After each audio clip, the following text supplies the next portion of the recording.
পাসপোর্টের RPO appointment তো বুক করেছেন, কিন্তু অ্যাপয়েন্টমেন্ট লেটারটা কি ভালোভাবে ফলো করেছেন? নিচের দিকে আসলে দেখতে পাবেন যে একাধিক ইনস্ট্রাকশন দেওয়া আছে এবং তার নিচে কিন্তু একটি ছোট্ট করে লেখা আছে যে the following documents need to be finish at PSK/PO for verification বলে এখানে কিন্তু দুটো কোড দেওয়া আছে। দেখতে পাচ্ছেন 8163 আর 8155। আসলে কি আপনারা জানেন যে এই 8163 আর 8155 যে মানে কোড নাম্বারের মানে কোন ডকুমেন্ট বোঝানো হচ্ছে? এই ভিডিওতে আমি টোটাল পাসপোর্টের যে কোড ল্যাঙ্গুয়েজের ডকুমেন্টস, সেই ডকুমেন্টস কি কোন কোডের কোন ডকুমেন্টস আমি তাই কিন্তু নিয়ে আলোচনা করব।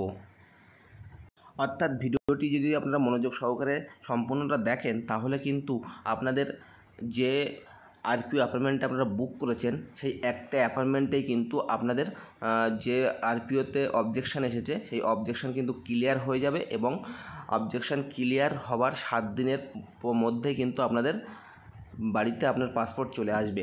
তাছাড়াও যে অ্যাপয়েন্টমেন্টটা আপনারা দেখতে পাচ্ছেন এই অ্যাপয়েন্টমেন্টটা কিন্তু আজকে আমি বুক করেছি। এখানে কিন্তু ডেটটাও আপনারা দেখতে পাচ্ছেন 26 সাথে, যারা 26/6 বুক করেছো তারা কিন্তু 26 সাথে অ্যাপয়েন্টমেন্ট ডেট পেয়েছো এবং সেটা কিন্তু আপনারা অন স্ক্রিনে দেখতে পাচ্ছেন। তাছাড়াও কিন্তু যে সকল ব্যক্তিরা আপনারা একাধিক দিন ট্রাই করেও আরপিও অ্যাপয়েন্টমেন্ট বুক করতে পারছেন না, তারা স্ক্রিনে যে নাম্বারটা দেওয়া আছে এই নাম্বারে যোগাযোগ করলে আপনাদের কিন্তু একদিনের মধ্যেই, অর্থাৎ যেদিন ডেট থাকবে সেই দিনেই কিন্তু আপনাদের অ্যাপয়েন্টমেন্টটা বুক করে দেওয়া হবে। নাম্বারটি আমি কিন্তু মুখে আবারও বলছি 9734332547, অর্থাৎ 9734332547। এই নাম্বারে কিন্তু আপনারা যোগাযোগ করলে আপনাদের কিন্তু আরপিও অ্যাপয়েন্টমেন্টটা একদিনের মধ্যে বুক হয়ে যাবে। তাছাড়াও আমি কতটা ব্যক্তির যে আরপিও অ্যাপয়েন্টমেন্ট বুক করেছি সেটা আপনারা প্রমাণ দিচ্ছি। আজকে যে অ্যাপার্টমেন্টগুলো আমি বুক করেছি তার টুডে কমেন্টস আপনারা কিন্তু এখানে কমেন্ট সেকশনে দেখতে পাচ্ছেন। 1 ঘন্টা আগে কিন্তু কমেন্টস করেছে রুহুল আমিন বলে একজন কমেন্টস করেছে, তার আরপিও কিন্তু আমি অ্যাপার্টমেন্ট বুক করেছি আজকে। তো এখানে লিখেছে তিনি, আমি প্রায় 3 মাস যাবৎ আরপিওতে বুকিং করার জন্য অনলাইনে নিয়মিত চেষ্টা করেছি, কিন্তু বারবার ব্যর্থ হয়ে যায়। অবশেষে এই দাদাকে করতে দেই এবং এই দাদা একদিনের মধ্যে আমার আরপিওতে অ্যাপয়েন্টমেন্টের ব্যবস্থা করে দেন। অনেক ধন্যবাদ দাদাকে। অর্থাৎ আপনারা কিন্তু স্পষ্ট দেখতে পেলেন যে যাদের আমি অ্যাপয়েন্টমেন্ট বুক করেছি তারা কি কমেন্টস দিয়েছে। আরও কিন্তু কমেন্টস এখানে কিন্তু আছে, আপনারা কিন্তু দেখে নিতে পারেন। অর্থাৎ যে সকল ব্যক্তিরা আপনারা নিজে ট্রাই করছেন তাদের দয়া করে বলবো আপনারা ট্রাই করা ছেড়ে দিন, তার কারণ আপনারা কিন্তু ডেট বুক করতে পারবেন না। আর এখন বর্তমানে যে কোনো ফাইল যদি 4 মাসের বেশি প্রসেসিং থাকে তাহলে কিন্তু আপনাদের যে আরপিও আদালত থেকে কিন্তু একটি চিঠি পাঠানো হচ্ছে ক্লোজ বলে, অর্থাৎ আপনি যে অ্যাপ্লিকেশানটা করেছেন সেই অ্যাপ্লিকেশান ফর্মটা মানে সম্পূর্ণভাবে ক্লোজ করে দেওয়া হলো, অর্থাৎ আপনার নতুনভাবে আবার অ্যাপ্লাই করতে হবে। অর্থাৎ আপনারা খামোখা চেষ্টা না করে আপনারা কিন্তু নির্দিষ্ট যে কোনো একজন ব্যক্তির হেল্প নিন। হ্যালো গাইজ, আপনারা দেখছেন নিউজ কোয়ারি ইউটিউব চ্যানেল। আমার চ্যানেলে নতুন দর্শক হয়ে থাকলে প্লিজ চ্যানেলটা সাবস্ক্রাইব করবেন এবং পাশে থাকা বেল আইকনটি ক্লিক করে অল নোটিফিকেশানটি অন করে রাখবেন এরকম গুরুত্বপূর্ণ ভিডিও সবার আগে আপডেট পাওয়ার জন্য। তো চলুন ভিডিওটি শুরু করি। সবার প্রথমে যারা আরপিওতে অ্যাপয়েন্টমেন্ট পেয়ে গেছো তারা সবার প্রথমে কি করবে, নিচের দিকে আসবে। নিচের দিকে আসার পরে যে লেটারটা আছে সেই লেটারটা ভালোভাবে ফলো করবে এবং এখানে দেখবে যে বাঁ সাইডে একদম নিচে 2 বা 3টে ডকুমেন্টসের কোড দেওয়া আছে। এই কোড বা এই ডকুমেন্টসগুলো কিন্তু আপনাদের ম্যান্ডেটরি নিয়ে যেতেই হবে, প্লাস তার সঙ্গে কিন্তু আদার্স অল ডকুমেন্টস আপনার কিন্তু ক্যারি করতে হবে। তো যে কোডগুলো দেওয়া আছে এই কোডের মানে কি চলুন দেখে নেওয়া যাক। দেখুন এখানে কিন্তু আমি লিখেছি passport RPO enquiry appointment documents কোডের মানে কি বা কোন ডকুমেন্টসকে বোঝানো হয়েছে। তো যে সকল ব্যক্তিদের এনকোয়ারি অ্যাপয়েন্টমেন্টের নিচে 8155 বলে কোনো কোড আছে তারা কিন্তু মনে করবেন তাদের আধার কার্ড নিয়ে যেতে হবে, ঠিক আছে। অর্থাৎ আপনাদের আধার কার্ড যদি বাচ্চাবেলার হয়ে থাকে এবং এখন বর্তমানে আপনি ম্যাচিওর হয়ে থাকেন তাহলে কিন্তু অবশ্যই আধার কার্ডের ফটো, এবং বায়োমেট্রিক এবং আপনার চোখের যে আইরিশ যে ছাপ সেটা কিন্তু আপডেট করিয়ে নিয়ে যাবেন। এটি কিন্তু মাথায় রাখবেন। অর্থাৎ যাদের 8155 আছে তারা কিন্তু আধার কার্ড ম্যান্ডেটরি নিয়ে যাবেন। তার সাথে সাথে যদি কারোর 80-13 থাকে তার মানে হচ্ছে স্কুল লিভিং, অর্থাৎ আপনি যে কোনো একটা স্কুলে পড়েছেন, সরকারি স্কুলে, এবং সেখান থেকে আপনি চলে এসেছেন আর পড়েননি, এবং সেখান থেকে যে স্কুল লিভিং সার্টিফিকেট বলা হয় যাকে, সেই স্কুল লিভিং সার্টিফিকেট কিন্তু আপনাদের নিয়ে যেতে হবে। এটি কিন্তু 80-13-তে আছে, মানে 80-13 কোডে আছে। তারপরে কিন্তু 3 নম্বরে আছে 81-65। 81-65 মানে হচ্ছে প্যান কার্ড, অর্থাৎ পার্মানেন্ট অ্যাকাউন্ট নাম্বার। অর্থাৎ আপনাদের যে প্যান কার্ড থাকে সেই প্যান কার্ডের মানে হচ্ছে 81-65। তারপরে এখানে 4 নম্বর কী বলা হয়েছে, 4 নম্বরে 81-64। 81-64 মানে হচ্ছে ভোটার কার্ড। আর একটি কথা বলে রাখি, কিছু কিছু কোড, প্রিভিয়াস কোড এখন বর্তমান মেনটেন্যান্স করে পাসপোর্ট সেবা দপ্তর তাদের যে কোডগুলো কিন্তু চেঞ্জ করেছে। তো একই অন্য অন্য ডিজিট কোডে কিন্তু একই ডকুমেন্টস হতে পারে, ঠিক আছে? তো এটা কিন্তু মাথায় রাখবেন। তো এখানে কিন্তু 81-64তে হচ্ছে ভোটার কার্ড, আপনাদের যে ডিজিটাল ভোটার কার্ড বর্তমানে এখন ভারত সরকার দিচ্ছে, পিভিসি কার্ড, সেই ডিজিটাল ভোটার কার্ড কিন্তু আপনাদের অরিজিনাল নিয়ে যেতে হবে।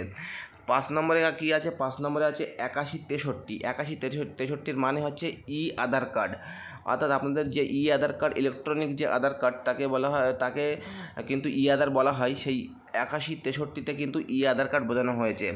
তারপরে এখানে কিন্তু আরেকটা কোড দেওয়া হয়েছে, সেটা হচ্ছে 8006, অর্থাৎ 8006। এর মানে হচ্ছে ভোটার কার্ড। দেখতে পাচ্ছেন এখানে কিন্তু ভোটার কার্ড আছে 8006-তে, এবং এখানে কিন্তু ভোটার কার্ড আছে 81-64-তে। আমি কিন্তু বলেছি যে ডিজিট চেঞ্জ হয়েছে, অর্থাৎ কোড নাম্বার কিন্তু চেঞ্জ হয়েছে, ঠিক আছে? এখানে কিন্তু আরেকটা কোড নাম্বার আছে, সেটি হচ্ছে 8012। এর মানে হচ্ছে জন্ম প্রমাণপত্রের প্রমাণীকরণ, অর্থাৎ আপনার যে জন্ম হয়েছে তার প্রমাণপত্র। যেমন যাদের অ্যাজ পার রুলস অনুযায়ী যাদের 1989-এর পরে জন্ম তাদের কিন্তু জন্ম সার্টিফিকেট ম্যান্ডেটরি, আর যাদের আগে জন্ম তাদের কিন্তু স্কুল সার্টিফিকেট ম্যান্ডেটরি। এটি কিন্তু মাথায় রাখবেন, ঠিক আছে? তো যাদের 1989-এর পরে জন্ম, 1990, 91, 2000, তাদের কিন্তু জন্ম সার্টিফিকেট মাস্ট নিয়ে যেতেই হবে, এবং তার জন্য কোড নাম্বার কিন্তু 8012।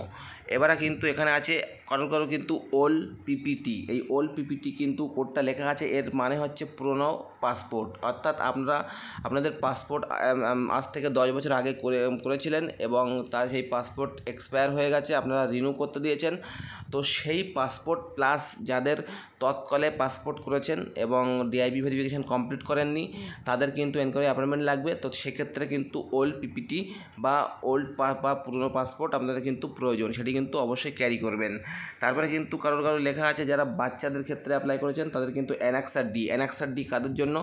অ্যানেক্সার ডি তাদের জন্য যে সকল বাচ্চাদের বাবা ও মা আলাদা বসবাস করে, মানে লিগালি সেপারেট, এবং বাচ্চা যে কোনো একজনের অধীনে আছে, তাদের ক্ষেত্রে কিন্তু সেই বাচ্চার ক্ষেত্রে কিন্তু অ্যানেক্সার ডি ফিল আপ করতে হবে। এটি কিন্তু মাথায় রাখবেন। যদি না ফিল আপ করে থাকেন তাহলে এনকোয়ারি অ্যাপয়েন্টমেন্টে কিন্তু অ্যানেক্সার ডি লেখা থাকবে। আপনারা কিন্তু অ্যানেক্সার ডি পাসপোর্ট সেবা কেন্দ্রের অফিসিয়াল ওয়েবসাইট থেকে ডাউনলোড করে ফিল আপ করে কিন্তু আপনাদের এনকোয়ারি অফিসে নিয়ে যেতে হবে। অর্থাৎ আপনারা কিন্তু স্পষ্ট দেখতে পেলেন যে কোন কোডের কোন মানে। এটি কিন্তু খুবই গুরুত্বপূর্ণ বিষয়, কারণ আপনারা ধরুন কোনো যে কোডগুলো ফলো না করে আপনারা আরপিওতে ভিজিট করলেন, এবং আরপিও যে অফিসার বা আধিকারিক আছে তিনি কোড অনুযায়ী আপনার ডকুমেন্ট চাইছে, আপনি দিতে পারলেন না, তখন কিন্তু আবার আপনারা ফিরে আসতে হবে এবং আবার নেক্সট কিন্তু অ্যাপয়েন্টমেন্ট বুক করতে হবে। আর একটা কথা বলে রাখি, যারা অ্যাপয়েন্টমেন্ট বুক করছেন তারা কিন্তু 3টে অ্যাপয়েন্টমেন্ট পাবেন। একটা অ্যাপয়েন্টমেন্ট আপনাদের লস হলে কিন্তু খুবই মুশকিল।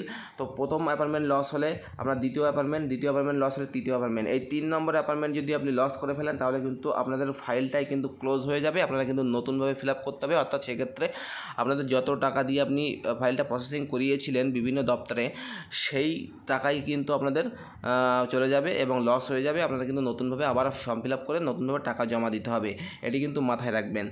আর একটা বিষয়, যে যারা দয়া করে এনকোয়ারি অ্যাপয়েন্টমেন্ট পাচ্ছেন না বা নিজে ট্রাই করছেন, তারা ট্রাই করা বন্ধ করুন। তার কারণ হচ্ছে অ্যাপয়েন্টমেন্ট কিন্তু এখন খুবই টাফ। আমি যে স্ক্রিনে যে নাম্বারটি লিখছি এই নাম্বারে অবশ্যই যোগাযোগ করুন। যোগাযোগ করলে কিন্তু আপনাদের অ্যাপয়েন্টমেন্টটা করিয়ে দেওয়া হবে, এবং আপনারা সেই অ্যাপয়েন্টমেন্ট নিয়ে কিন্তু আপনাদের পাসপোর্টটা ক্লিয়ারেন্স করতে পারবেন।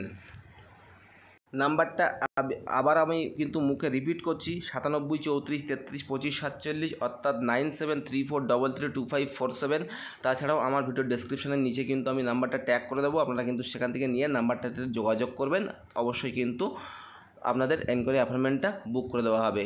ভিডিওটি এই পর্যন্ত। ভিডিওটি যদি ভালো লেগে থাকে লাইক করবেন, কমেন্ট করবেন, শেয়ার করবেন। আর আমার চ্যানেলে নতুন দর্শক হয়ে থাকলে প্লিজ দয়া করে চ্যানেলটা সাবস্ক্রাইব করে আমাকে সাপোর্ট করবে। দেখা হবে পরের ভিডিওতে। ভালো থাকবেন।